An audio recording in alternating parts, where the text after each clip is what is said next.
আকাশটা দেখো, আমি জানি না ভিডিওতে কতটা কি আসছে। ডেফিনেটলি ভিডিওতে এটা জাস্টিফাই করার নয়। পুরো আকাশে তারা চিকমিক চিকমিক চিকমিক চিকমিক করছে, ঠিক যেন মনে হচ্ছে বাড়িতে আমরা যেরকম লাইটিং লাগাই তারার, মনে হচ্ছে যেন উপরে কেউ লাগিয়ে দিয়েছে। অসাধারণ, অসম। তো আমরা সিঙ্গেলিলা টপের জন্য হাঁটা শুরু করে দিয়েছি। সানরাইজ জানি না কতটা দেখতে পারবো, একটু আমাদের লেট হয়ে গেছে। ওদিকে দেখো, আচ্ছা এদিকে অলরেডি দেখো উঠতে শুরু করেছে। আর এই হচ্ছে আমাদের হেঁটে যাওয়ার রাস্তা। তো now this is 5:30 and this is the main view, the Kanchenjunga almighty, the almighty Kanchenjunga. Hello, sorry, this is the full range of sleeping Buddha, man.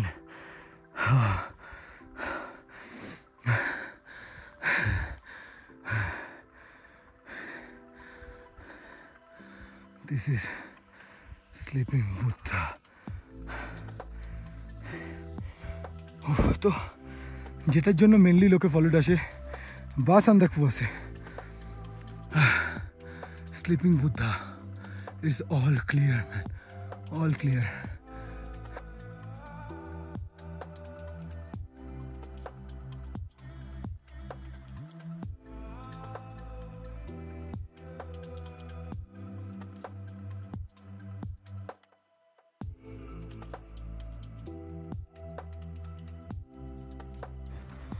তো এখন বাজে 5:42 আর আমরা একদম সানরাইজ পয়েন্টের পিকে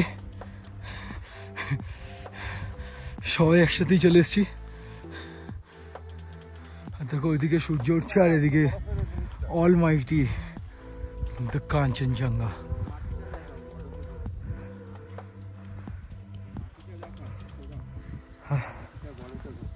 সকালবেলা দেখুন ওই ইয়াকফিয়াকের পটিও ঠান্ডায় উপরে বরফ জমে গেছে, শিশির যেটা পড়েছিল সেগুলো পুরো বরফ হয়ে গেছে।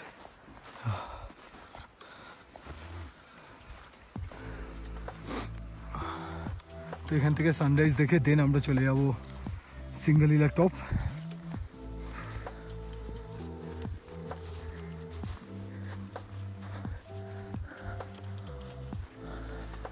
আর এই রেঞ্জ থেকেই মাউন্ট এভারেস্ট দেখা যায়, জানি না কোনটা, তবে মিলন ভাইয়া এলে ডেফিনেটলি সেটাও দেখতে পাবো।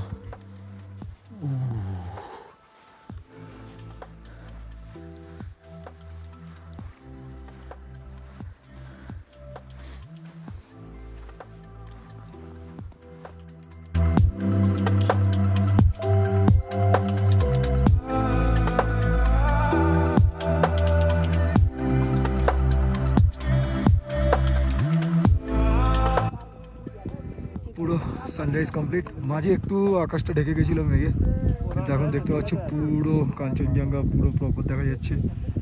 আর এদিকে দেখো প্রপার সূর্য উঠে গেছে আর ওয়েদারও পুরো ক্লিয়ার। পেছন দিকে অবশ্য মেঘ আছে, কিন্তু এদিকে সূর্য প্রপার উঠেছে আর এদিকে কাঞ্চনজঙ্ঘা একদম ক্লিয়ার দেখা যাচ্ছে।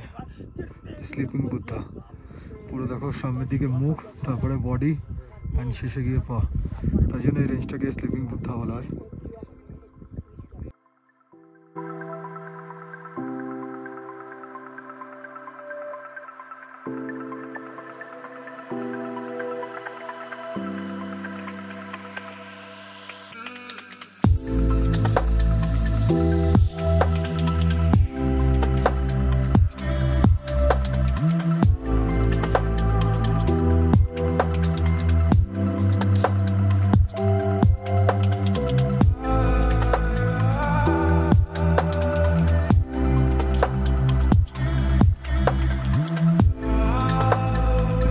ওই যে দূরের রাস্তা দেখা যাচ্ছে ওটা হচ্ছে নেপাল, আর এদিক থেকে আমরা হালকা ডান দিক চলে যাব তো ওয়েস্ট বেঙ্গল, আর সামনে সিকিম।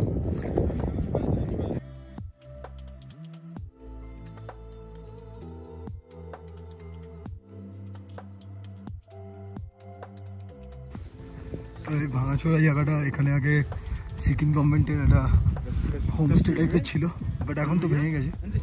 আর সিকিম গভর্নমেন্ট থেকে আর এই জিনিসগুলো করা হয়নি। আই থিঙ্ক সিকিম থেকে সেইভাবে এদিকে আসে না, কারণ যেটা আমরা দার্জিলিং থেকে এসেছি ওটা পার ডে 200 টাকা করে নিয়েছে। সিকিমের ট্রেকের পার ডে খরচাটা একটু বেশি অন্যান্য জায়গার থেকে। তো কোথায় আমরা ছিলাম? ওই পাহাড়ের ওই ওপরে ছিলাম, আর এখন একদম নেমে চলে এসেছি। আর সিঙ্গলিলা হচ্ছে ওই পাহাড়টা।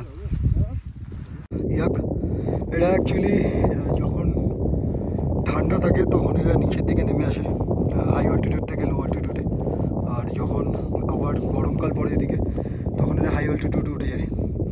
তো এটা তো সংখ্যায় খুবই কম আছে, ম্যাক্সিমাম ফিমেল আছে, মেল নেই।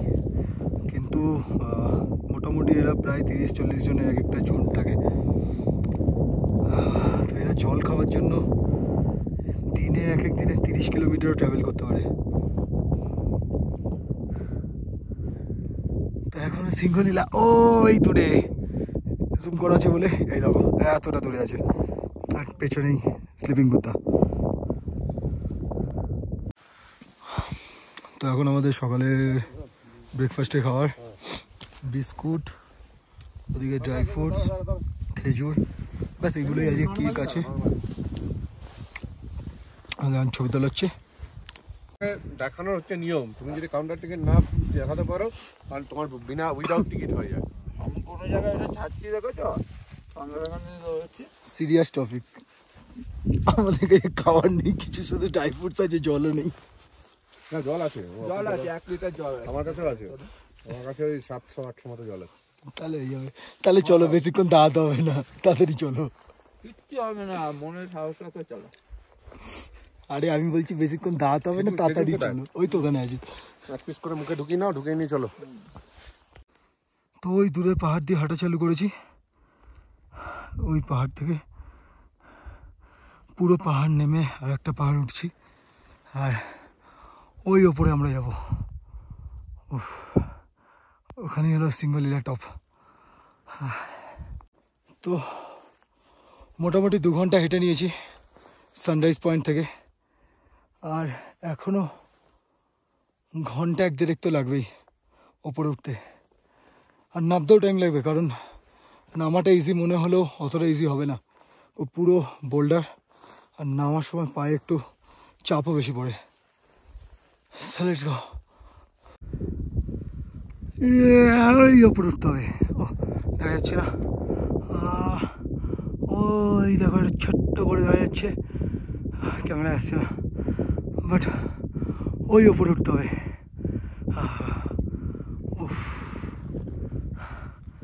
আর এসছি ওই দূর থেকে।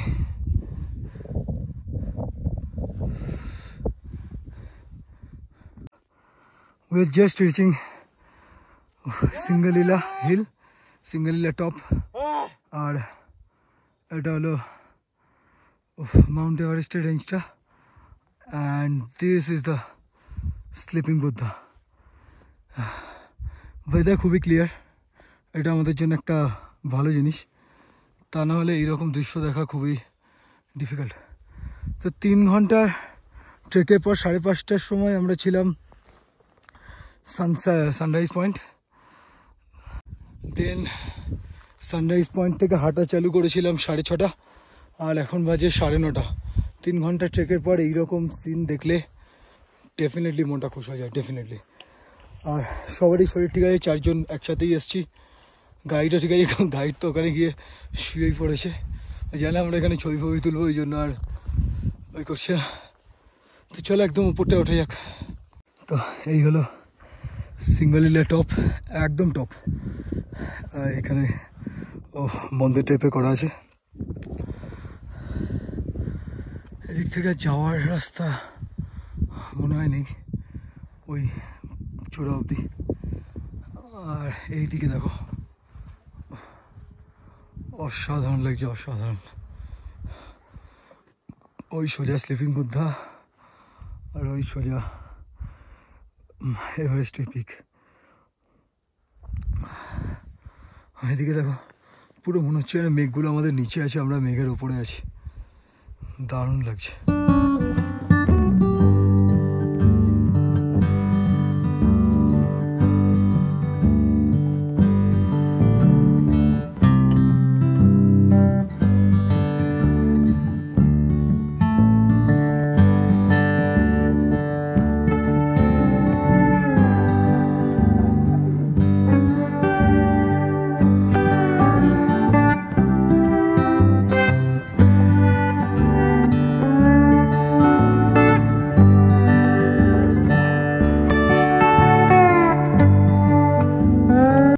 তো ঘড়ি কাটা বাজে 10:30 আর আমরা এখন নিচের দিকে নামা শুরু করেছি।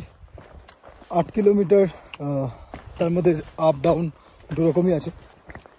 তো দেখা যাক কতক্ষণ লাগে। আর ওয়েদার তো ভালোই আছে, একটু একটু মেঘ নিচের দিকে নেমে আসছে।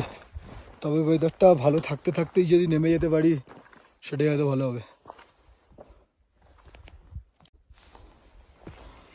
তো এইরকম জঙ্গলের উপর দিয়ে আমরা উঠেছিলাম আর এখন সেম ওই রাস্তা দিয়েই নামছি।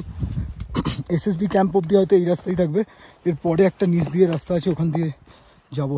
মিলন ভাইয়া বললো তো অ্যাটলিস্ট এসএসবি ক্যাম্প অব্দি তো এই রাস্তায়, একদম পাথরের রাস্তা, বোল্ডার লাগানো আর পুরো জঙ্গল, পুরো জঙ্গল, কিচ্ছু নেই। মাঝে মধ্যে 2-4টি ইয়াক দেখা যাচ্ছে, ওরাও আমাদের দেখলে থেমে যাচ্ছে, ওরা ভাবছে এটা কাটারে ভাই। আর এই রাস্তা তো চলো, মেঘ তো নিচের দিকে নেমেই আসছে। আজকে হয়তো দুপুরের পরে কালকের মতোই ওয়েদার হয়ে যাবে। তো মোটামুটি হাফ রাস্তা চলে এসেছি, আর একটু এগোলেই এসএসবি ক্যাম্প, যেটা আমরা ক্রস করে এসেছিলাম। এরপর থেকে পুরো রাস্তাটাই আবার আপহিল আছে। তো 45 মিনিটস লেগেছে একদম ওপর থেকে এই এসএসবি ক্যাম্প অবধি আসতে। এবারে উঠতে একটু টাইম লাগবে, কারণ যেহেতু আপহিল আছে তো উঠতে সময় লাগবে। পেছনে দেখো মেঘ একেবারে নিচে নেমে আসছে, রাস্তাগুলো এখন আর দেখাই যাচ্ছে না। আগে যেরকম রাস্তাগুলো দেখা যাচ্ছিলো, এখন সেই রাস্তাগুলোই দেখা যাচ্ছে না।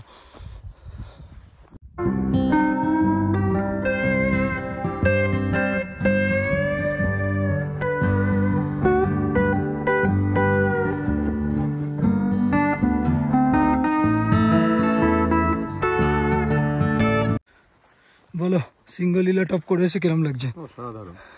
আর কিছু যেটা ফালুটে থেকে সকালে আমরা ভিউ পয়েন্ট থেকে যেটা দেখলাম, তারপরে এই টপে ওঠার পরে মানে আরও মনটা যেন ভরে গেল, মনে হচ্ছে আরও হাতের কাছে চলে আসলো কাঞ্চনজঙ্ঘা। এভারেস্ট অসাধারণ, খুব ভালো। কিন্তু এই একটাই যেটা দুঃখের বিষয়, বেলা বাড়লেই, একটু বেলা বাড়লে 10টা-11টা বেজে গেলে আর ওয়েদার একদম খুব বাজে হয়ে যাচ্ছে। এটাই ভালো লাগছে না, বাকি তো সবই ঠিক আছে। তো টাইম এখন 12টা 20। ওয়েদার আগের থেকে অনেকটাই খারাপ। দেখো পুরো সাদা, আমার উপরে দেখো পুরো সাদা হয়ে গেছে। তো আমি আর মিলন ভাই এখানে বসে আছি, বাকি তো ওরা এখনও কেউ আসেনি। আর যত টাইম যাচ্ছে ঠান্ডাও লাগছে, কারণ মেঘ নিচের দিকে যত নেমে আসছে তত টেম্পারেচার ডাউন হচ্ছে। আর ঠান্ডা বারবার লাগতে হাঁটতেও কষ্ট হচ্ছে। ওই দেখো জয়নালদা, সুশোভনদা, পেছনে আছে অপূর্বদা। তো অপূর্বদা না আসা অব্দি আমরা হাঁটা চালু করবো না।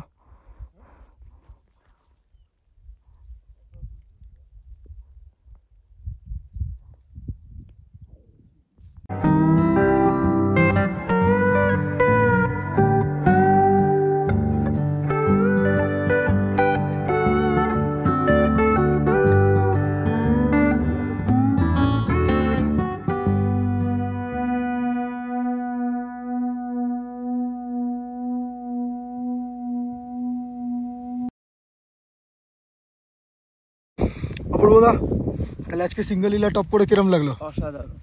আর কিছু বলে এইটুকুনি বললে হবে না, আবার সুযোগ পেলে আসবো। আর কিছু মানে জাস্ট রাস্তাটা কেমনি লাগলো? রাস্তাটা তো পুরো জঙ্গলের মধ্যে দিয়ে, খুবই দুর্গম রাস্তা,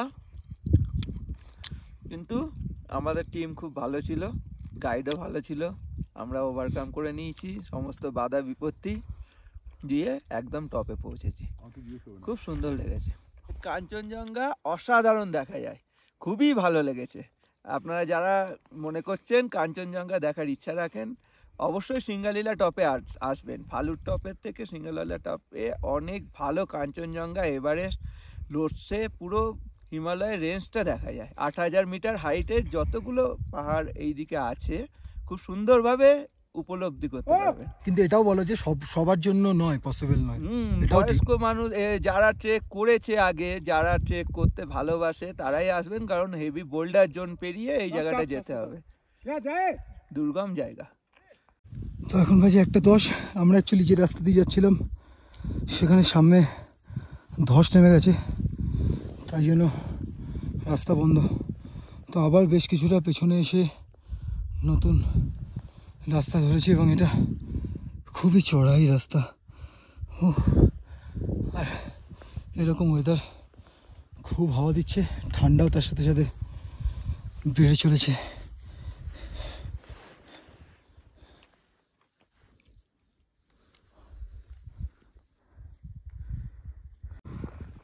তো এখন বাজে 2টো, আর ওই নিচে দেখা যাচ্ছে ফালুটে আমাদের ট্রেন। তো আমরা পৌঁছাই গেছি আলটিমেটলি। মাঝে রাস্তা একটু ভুল হয়ে গেছিলো, তো একটু অন্যদিকে চলে গেছিলাম, তার জন্য বেশ কিছুটা আবার উল্টো হেঁটে আসতে হয়েছিল। তা নাহলে হয়তো আরও 10-15 মিনিট আগে পৌঁছাতে পারতাম। তো যাই হোক, ওয়েদার তো এখনও নিচে এখন অবধি দেখে ঠিকই লাগছে, এখানেও একটু একটু গায়ে রোদ্দুর পড়ছে, তবে মেঘ নিচের দিকে নামছে। তো ওয়েদার ভালো থাকতে থাকতেই রান্নাবান্না করে নিতে হবে, করে খেয়ে দিয়ে নিতে হবে, কালকে আবার সকাল সকাল বেরোনো আছে।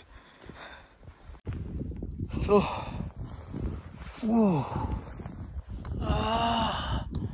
ঘাড় ফাড় সব ব্যথা হয়ে গেছে।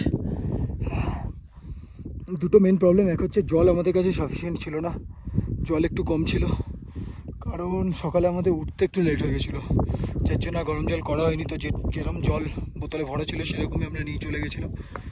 আর একটা জিনিস হচ্ছে খাবারে ড্রাই ফ্রুটস ছিল, কেক ছিল, খেজুর ছিল, বা সেগুলোই ছিল।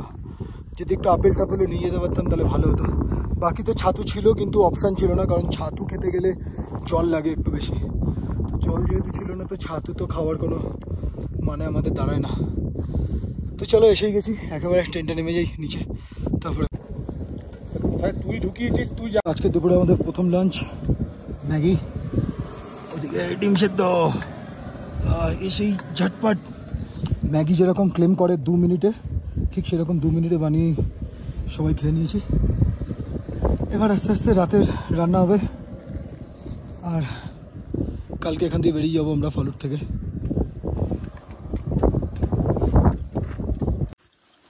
তো এখানে এইভাবে জল ভরছি, তো জলে তো নোংরা, তাই জন্য কাপড় দিয়ে ফিল্টার করা হচ্ছে জলটা।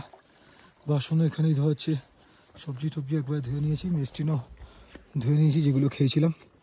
আর দেখো, হাতে জল লাগলেই বুঝতে পারছো হাত কিরম কালো হয়ে যাচ্ছে ঠান্ডা জল লাগলেই।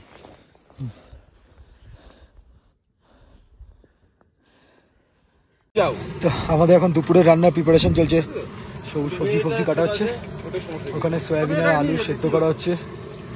জয়নাল দা, সুশোভন দা আজকে কুক। সকালে যেরকম আমি ম্যাগি বানিয়েছি, এখন সুশোভন দা রান্না করছে। এটাই একবার আমাদের রাতের খাবার হবে আজকে। আর বাইরে প্রচন্ড ঠান্ডা, মুখ থেকে কিরকম ধোয়া বেরোচ্ছে। জাস্ট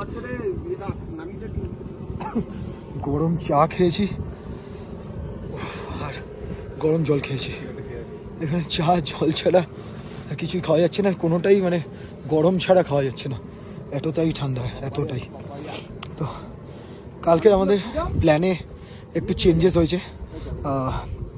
যেরকমটা আমাদের ফার্স্ট থেকে প্ল্যান ছিল যে আমরা ফালুট থেকে দেন সান্দাকফু হয়ে তাসিতে গিয়ে থাকবো, তাসি থিঙ্ক থাকবো।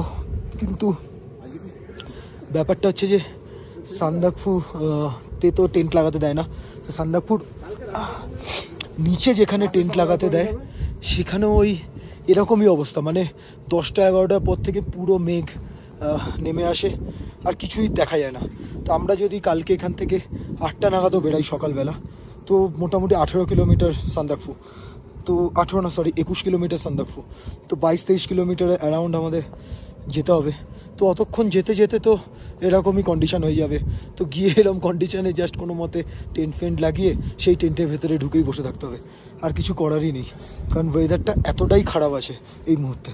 তো তাই জন্য আমরা চেঞ্জ করে ফেলেছি প্ল্যানটা, আবার ক্লাবেও জানিয়েছি আমরা যে আমাদের প্ল্যান চেঞ্জ করা হয়েছে। আমরা এখান থেকে ডাইরেক্ট চলে যাবো শ্রীখোলা, দিয়ে শ্রীখোলাতেই থাকবো। শ্রীখোলাতে হয়তো টেন্ট লাগাতে পারবো না, কারণ শ্রীখোলায় যেখানে টেন্ট পিচ আছে সেখান থেকে আবার গাড়ি যেখান থেকে ধরতে হয় সেই জায়গাটা অনেকটা দূর। তো আমরা 4 জন আছি, আর এত জিনিসপত্র আছে যে শ্রীখোলা থেকে মানে টেন্ট পিচের থেকে সেই গাড়ি অবধি আবার লাগেজগুলোকে আমাদের টেনে নিয়ে যেতে হবে। তো দেখা যাক, আমাদের প্ল্যান আছে কি শ্রীখোলাতে গিয়ে আমরা হোমস্টেই একটা নেব, কিন্তু হোমস্টে এখন কিরম নেবে সেটাও একটা ব্যাপার। তো চলো, যেরকমটাই হবে তোমরা পুরোটাই দেখতে পাবে।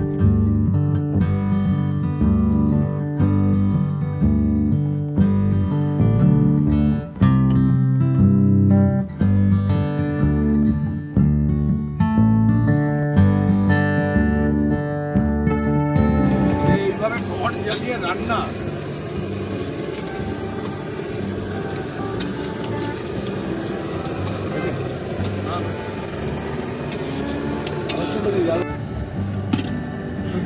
শুরু হয়ে গেছে আমাদের রাতের ডিনার। ভাত, সবাই মিলে একটা টেন্টের ভেতরে ঢুকে গেছি খাওয়ার জন্য। অপূর্ব দা, সোনাম ভাই, এদিকে জয়নাল দা, এদিকে সুশোভন দা, এদিকে জল গরমে বসানো আছে,